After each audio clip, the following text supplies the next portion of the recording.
তারা হয়তো এই হাদিস জানে না, আল্লাহ পাক ওদের কানের মধ্যে আমার এই হাদিসটা যেন পৌঁছে দেন, আমিন। নবী সাল্লাল্লাহু আলাইহি ওয়াসাল্লাম বলেছেন, আমি মেরাজের রাতে যখন গিয়েছি তখন এক শ্রেণীর মানুষকে দেখেছি, ওদেরকে শাস্তি দেয়া হচ্ছে। কি শাস্তি? জাহান্নামীদের রক্ত এবং পুঁজ ওদেরকে খেতে দেয়া হচ্ছে। জিবরাইল আলাইহিস সালামকে জিজ্ঞাসা করা হলো যে এরা কারা? তিনি বললেন, এরা আপনার উম্মতের সেই সব ব্যক্তি যারা মাদকদ্রব্য সেবন করত। আল্লাহ রাব্বুল আলামিন তার হাবিবের মাধ্যমে জানিয়েছেন, যখন কোনো মুসলিম মাদক সেবন করে বা কোনো ব্যক্তি মাদক সেবন করে তখন 40 দিন তার নামাজ কবুল হয় না।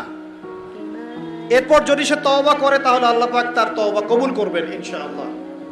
যদি সে আবারও মাদক খায় তওবা করার পর, আবার 40 দিন তার নামাজ কবুল হবে না।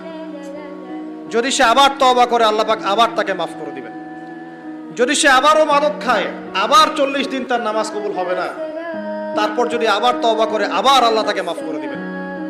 এরপরেও যদি সে আবার মাদক দ্রব্য সেবন করে, নবী সাল্লাল্লাহু আলাইহি ওয়াসাল্লাম বলছেন তাকে আল্লাহ রাব্বুল আলামিন পরকালে মৃত্যুর পরে তিনাতুল খাবাল পান করাবেন। তিনাতুল খাবাল। জিজ্ঞাসা করা হলো, ইয়া রাসূলুল্লাহ, তিনাতুল খাবাল কি জিনিস? নবী সাল্লাল্লাহু আলাইহি ওয়াসাল্লাম উত্তর দিচ্ছেন, এটা হচ্ছে জাহান্নামীদের রক্ত, মাংস, এগুলো পুড়ে পচে যে রসটা বের হবে, এটা হচ্ছে তিনাতুল খাবাল।